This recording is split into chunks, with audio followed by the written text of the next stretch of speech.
ও ভাই ভাই জানে তোমাদের প্রত্যেকটা ভিডিওর মধ্যে আমি কমেন্ট করি, একটা কমেন্টে রিপ্লাই পাই না কেন?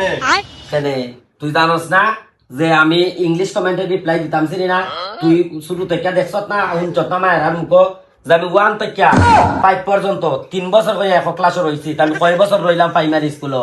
আমি ইংলিশ যদি পারতাম আমি প্রাইমারি স্কুলে 15 বছর তখন লাগেনি। এই কথা আমরা কইতে জানি, আমরা তো জানি না তুমি কেন আমি আরেকদিন ভিডিও কইছি না? তুই দেখছত না? তুই ভিডিও দেখছত না? এটা পাইছত না ভিডিও?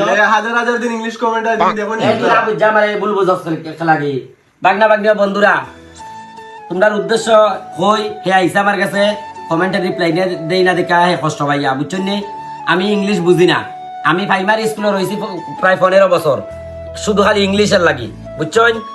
হে আইসে এখন এই বিষয় লইয়া। এখন আমি তোমরা সামনে কইরাম যে আমারে কমেন্ট করলে বাংলা কইরো, ইংলিশ কমেন্ট করলে আমি কোনো কিছু বুঝি না, বুঝছেন? যে ইংলিশ কমেন্টের মধ্যে লাভ দেওয়া থাকে আমি এই কমেন্টের রিপ্লাই একটা লাভ দিয়া দিলাই। আর যদি লাভ না থাকে আমি কেমনে বুঝতাম যে আমারে বালা কথা কইছে মানুষে না খারাপ কথা কইছে?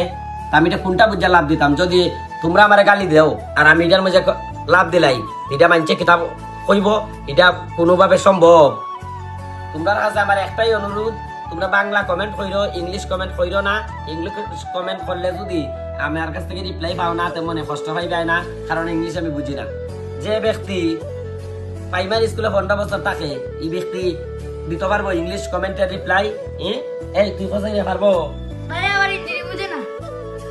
ওই দেখো ওই হইতে পারে। সবাই ভালো থাকবা, সুস্থ থাকবা, আর আমার এই ভিডিওটা বেশি বেশি শেয়ার করবা।